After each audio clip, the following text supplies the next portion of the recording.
Cameron, I really loved your topic of cringeworthy memories. While I do eventually want to share some of my own cringeworthy memories, I think this week I want to talk about family. You and I just got back from a road trip to our hometown of Las Vegas. We drove through the Strip, we drove through the desert, we even stopped off at a Harry Potter themed cafe, which was admittedly amazing. We went to Vegas to see our other brother, Jacob. The thing about Jacob is that while he is our brother, he's also not, at least not in the traditional sense. Jacob has been my best friend since high school, and he became our best friend when mom and dad got divorced when you were 11 and I was 16. Jacob became like a de facto brother in our family. I know in many ways you credit Jacob and myself in how you were raised in some of your more formative years, and honestly I could say the same thing about you and Jacob. Now, we went to Vegas for two reasons. One, so that we could do our annual tradition of watching a trilogy in a single day. Two, so that we could be with Jacob during a family emergency.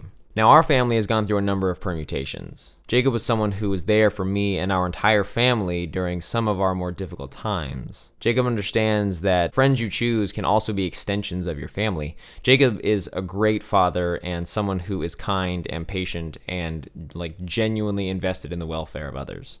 And Cameron, watching Jacob's daughter Parker walk around like a little person is something miraculous and amazing and totally ordinary in the way that most people probably feel when they see their own kid. It freaked me out and also felt totally natural.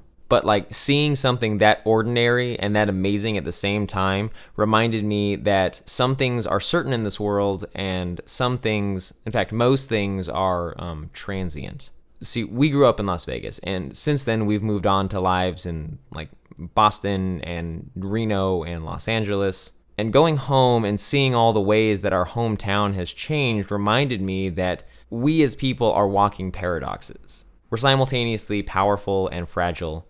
We have long-standing impacts on many, many lives, and we're also as fleeting and as ordinary as every 0 and 1 that passes through a transistor. I know, it sounds melodramatic. But life is short, and the present is really the only thing we have. While we were at Jacob's, Parker is outside playing with two neighborhood friends, and the neighborhood friends begin breaking Parker's toys, and Parker joins in with breaking the toys. And because they're right by the front door and we have the front door open, Jacob and you and I can see Parker breaking these toys right in front of us. So Jacob calls Parker over and says, what are you doing? Why are you breaking your toys? And she's like, I don't know. And he's like, do you want your toys broken? And she's like, no. And he's like, then go out there and tell them they can't break your toys.